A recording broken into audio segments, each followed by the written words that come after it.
weak points and strong. Sun Tzu said, "Whoever is first in the field and awaits the coming of the enemy will be fresh for the fight. Whoever is second in the field and has to hasten to battle will arrive exhausted." Therefore, the clever combatant imposes his will on the enemy, but does not allow the enemy's will to be imposed on him. By holding out advantages to him, he can cause the enemy to approach of his own accord, or, by inflicting damage, he can make it impossible for the enemy to draw near. If the enemy is taking his ease, he can harass him. If well supplied with food, he can starve him out. If quietly encamped, he can force him to move. Appear at points which the enemy must hasten to defend. March swiftly to places where you are not expected. An army may march great distances without distress if it marches through country where the enemy is not. You can be sure of succeeding in your attacks if you only attack places which are undefended. You can ensure the safety of your defense if you only hold positions that cannot be attacked. Hence, that general is skillful in attack whose opponent does not know what to defend, and he is skillful in defense whose opponent does not know what to attack. O divine art of subtlety and secrecy! Through you we learn to be invisible, through you inaudible, and hence we can hold the enemy's fate in our hands. You may advance and be absolutely irresistible if you make for the enemy's weak points. You may retire and be safe from pursuit if your movements are more rapid than those of the enemy. If we wish to fight, the enemy can be forced to an engagement even though he be sheltered behind a high rampart and a deep ditch. All we need do is attack some other place that he will be obliged to relieve. If we do not wish to fight, we can prevent the enemy from engaging us even though the lines of our encampment be merely traced out on the ground. All we need do is throw something odd and unaccountable in his way. By discovering the enemy's dispositions and remaining invisible ourselves, we can keep our forces concentrated while the enemy's must be divided. We can form a single united body while the enemy must split up into fractions. Hence, there will be a whole pitted against separate parts of a whole, which means that we shall be many to the enemy's few.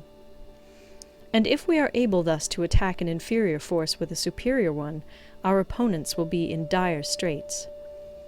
The spot where we intend to fight must not be made known, for then the enemy will have to prepare against a possible attack at several different points.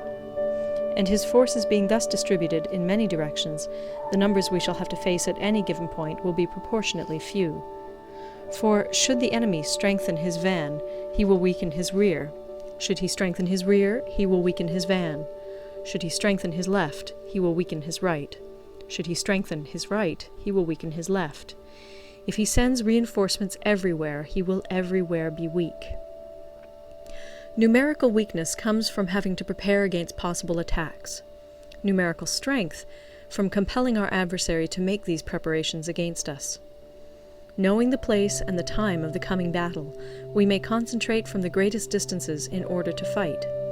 But if neither time nor place be known, then the left wing will be impotent to succour the right equally impotent to succour the left, the van unable to relieve the rear, or the rear to support the van.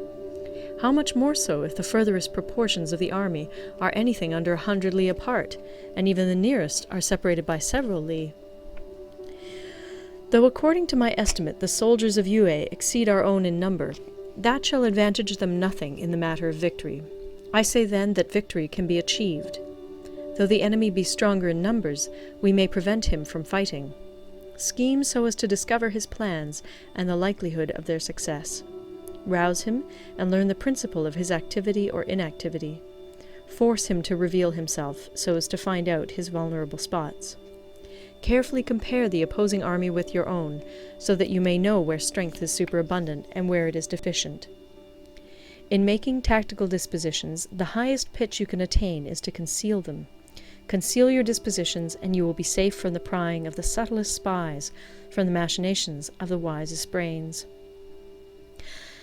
How victory may be produced for them out of the enemy's own tactics, that is what the multitude cannot comprehend. All men can see the tactics whereby I conquer, but what none can see is the strategy out of which victory is evolved.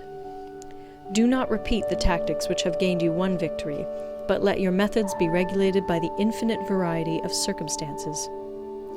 Military tactics are like unto water, for water in its natural course runs away from high places and hastens downwards. So in war, the way is to avoid what is strong and to strike at what is weak. Water shapes its course according to the nature of the ground over which it flows. The soldier works out his victory in relation to the foe whom he is facing. Therefore, just as water retains no constant shape, in warfare there are no constant conditions. He who can modify his tactics in relation to his opponent and thereby succeed in winning may be called a heaven-born captain. The 5 elements, water, fire, wood, metal, earth, are not always equally predominant. The 4 seasons make way for each other in turn. There are short days and long. The moon has its periods of waning and waxing. End of Part 6. Recorded in Toronto, Ontario by Moira Fogarty, October 2006.